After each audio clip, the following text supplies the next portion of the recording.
What's up, guys? You know what? I said it. I told you. I told you all that at the Great Balls of Fire review that they're really going to do it. At No Mercy, I even said they're really going to do it.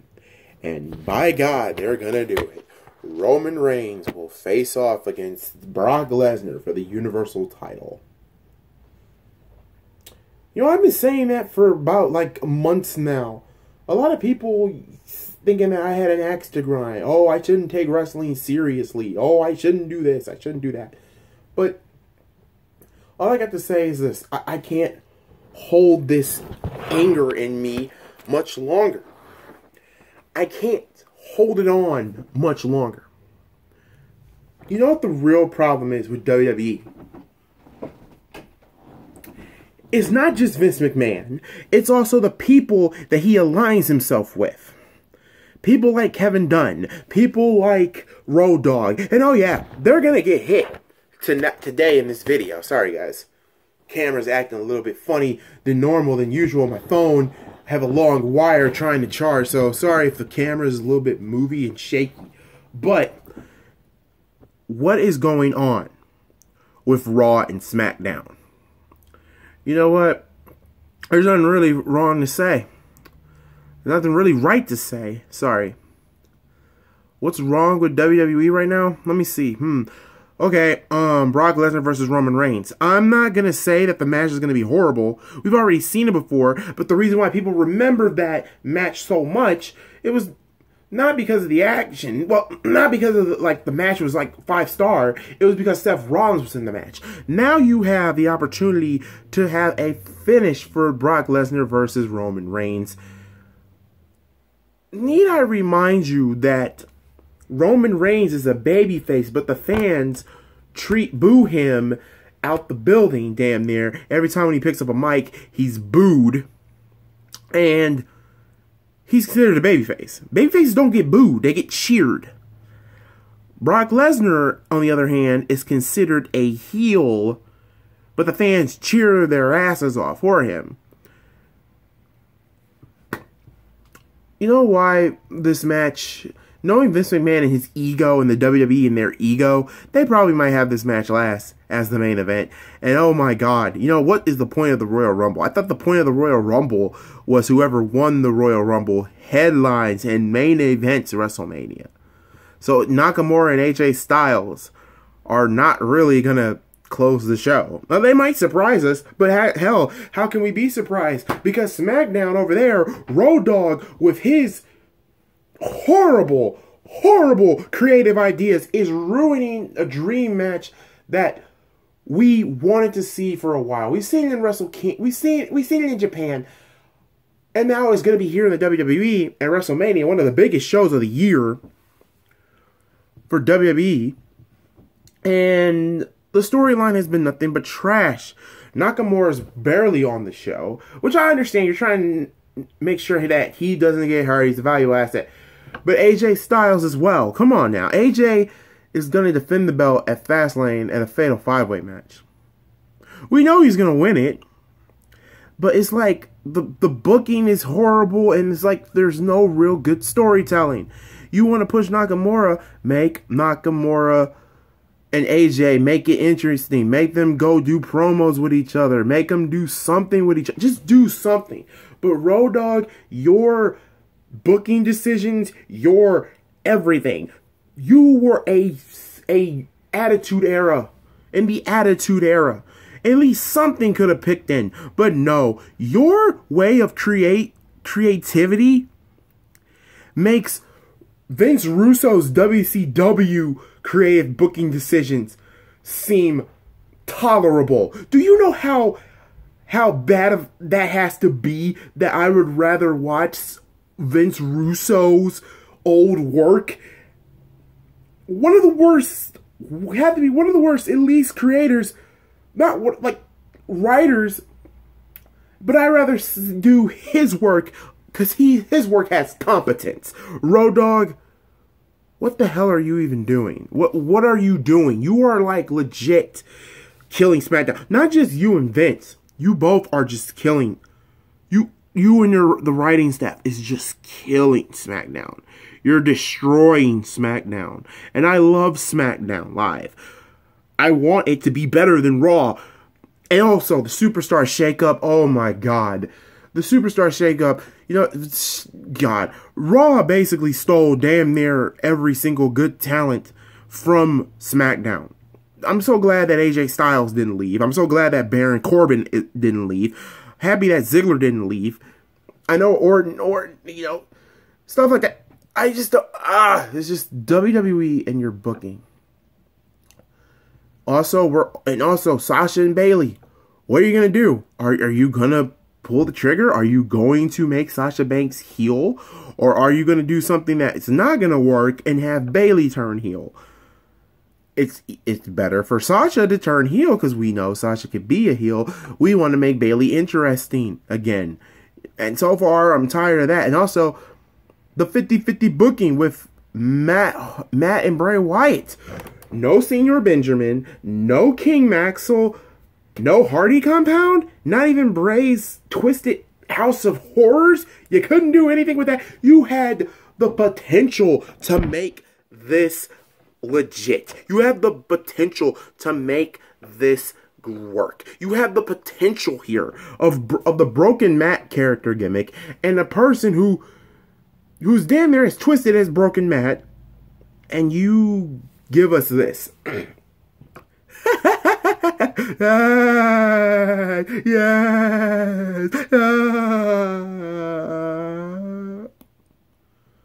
All they did was laugh. And then you made him do on that Raw. You had Bray Wyatt beat Matt. And also Bray Wyatt. What can you do with Bray Wyatt at this point? Make Bray Wyatt a babyface. Because it seems to me his heel run has run his course. Make Bray a babyface. Yes, it's a risk, but you can make Bray interesting again. You make him interesting. And now, in every feud that Bray Wyatt is in, Bray Wyatt always comes out the loser in it. It's like a full moon if Bray Wyatt wins. Granted, he won the WWE Championship last year at Elimination Chamber, but then he loses it in a month against Randy Orton at WrestleMania. No, horrible booking decisions. What's another thing that's pissing me off with WWE? You know what? Oh, Braun Strowman. Oh my God. Look, what is the point of pushing Braun Strowman if you're not going to pull the trigger and let him beat Brock Lesnar? You had No Mercy to take the belt off of Brock. You had the Royal Rumble to take the belt off of Brock. Hell, let's even go back. You even had SummerSlam to take the belt off Brock. Hell, even Great Balls of Fire. If you want a Great Balls of Fire to be a great pay-per-view, like I said in that review, Samoa Joe should have beaten Brock Lesnar. WWE has not learned their lesson. And I know there's going to be a lot of Brock Lesnar fans that's going to come at me with this, but this is my personal opinion with this. Remember the SummerSlam? I don't know if it was 2015. I think it was 2015 or maybe 16. I'm not too sure. When Brock Lesnar won the WWE Championship and he beat John Cena for it. Let's see, that was at SummerSlam, and he held the belt, okay, August, September, October, November, December, January, February, March. 8 months, I'm sorry. 8 months he held that belt. And the problem with that was Brock Lesnar was sitting at home. Your champion is sitting at home.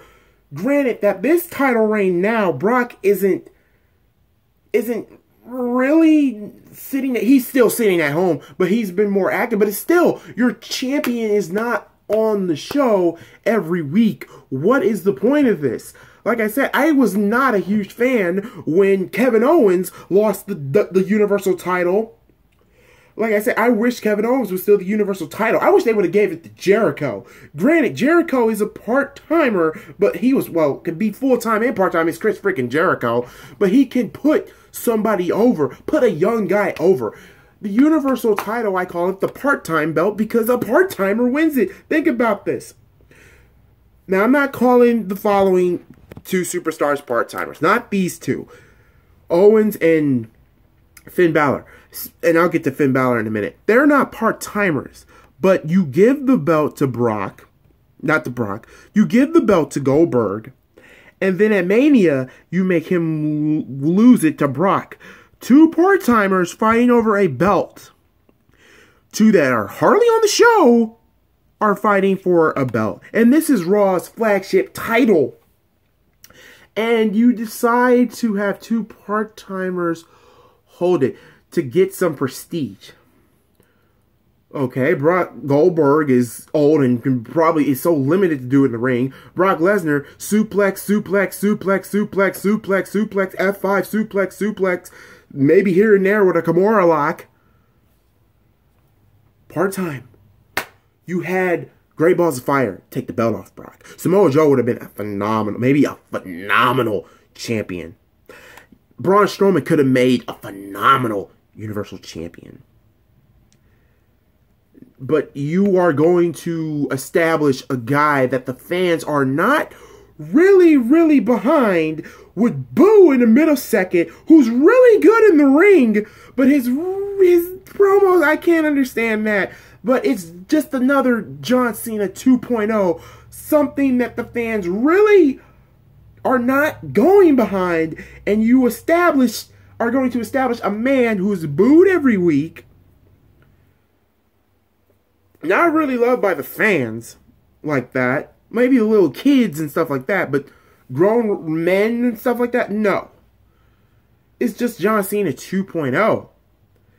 But Roman Reigns doesn't need to be established to win the Universal title. If he beats Brock, okay, Brock is gone. We probably won't see Brock for another year or so, or another month or so. But the problem I have with that, with that decision making, is that you're afraid to make Roman a heel. I don't know why you guys are afraid to do it. He has the potential to be a heel. Did you see what he did at the end of WrestleMania? The night when the Raw after WrestleMania, he said,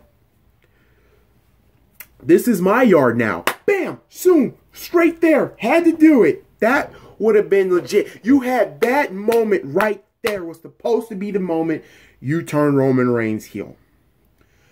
But no, you keep him babyface. You tried to do the Shield, but of course, Roman Reigns had the mumps. He couldn't really perform. Dean Ambrose is hurt. And also, the Shield thing was, it was a good idea on paper, but I guess the timing was bad.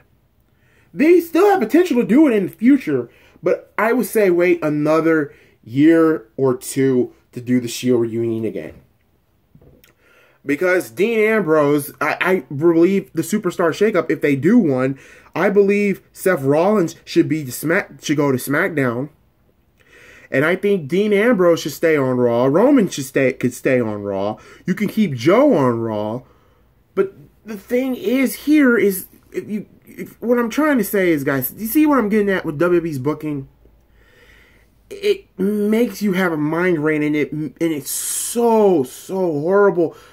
God, you know who I wish was the writers?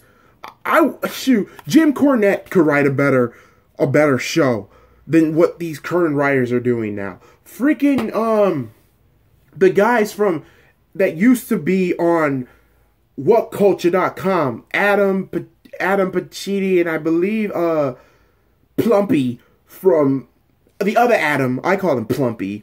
Shoot, I think even King Ross could even write better. Shoot, even some YouTubers on here could write better shows than WWE could. I can't think of his name. X333, Deluxe Man, freaking Greg Morgan from Good Mic Work could write a better show. It's just so, God, these geniuses, these apes that do these decision making. You're gonna give us the match that we want from AJ Styles and Nakamura, but at what cost? At what cost? A crappy genius of Road Dogg and his creative, his nuclear ideas. You're gonna give it to him? I would literally be on the phone right now and calling somebody from either New Japan or shoot, probably calling somebody from TNA or shoot, you got Jeremy Borash. Let him be the writer. He'll probably know what to do with it. I don't know. WWE, I'm a little nervous now for WrestleMania 34. I'm a little nervous. And there's like Finn Balor. Finn Balor has not even got a freaking rematch for that belt. Are you kidding me? And everybody say, oh, Finn Balor versus Brock would be a... Some people say that'd be a horrible match. Brock is so skinny. And, no, Brock is so muscular and Finn is so skinny. There's a thing called storylines. There's a thing called story. There's a thing called Finn Balor has a demon. Shoot, I don't think Brock wouldn't have a problem putting over Finn. I don't think he'll have a problem putting over Braun. I don't think he'll have a problem putting over Joe. But it's Brock Lesnar. It's WWE's writing, creating. But you know what? I can't talk anymore. I cannot say anything more about this company anymore. Am I still going to watch it? Yes, I'm still going to watch it. I've been watching WWE since 1999. But the way that they're going with this booking, this horrible booking decisions, my Jesus. It's time to clean house. It's time to clean house. Get rid of some people, then actually start caring. Start listening to what the fans would like. Start hearing what we like to see, to what we want to see. Push the guys who need to be pushed. Look at NXT compared to Raw and SmackDown. NXT is better than Monday Night Raw with its 50-50 decisions. Their writing is good at NXT. The writing that they have there at NXT. And Triple H has been doing a wonderful job with NXT. Now when Vince actually does pass away and Triple H runs the WWE, I don't know what to think. I don't know what to say if Triple H would run it. I don't know if he'll do a good job or a horrible job. Shoot, I've been saying for about months that Shane McMahon should run it. And I think Shane, matter of fact, have Shane and Triple H run it. And I bet it could get better. But right now, I don't know what to think. You guys let me know in the comment section below. Thank you for hearing what I have to say. Let me know in the comment section below what you thought about it. And what you think about the 50-50 booking decision. I'm Mal Gooley, and I will see you all. See you all next time. It's WWE. God, please WrestleMania. Don't. Please WrestleMania. Don't be at that. Oh God. I don't know, guys. I don't know if WrestleMania. I don't know about this year's WrestleMania. I'm kind of a little bit nervous. I'm nervous. I'm really nervous. I really am.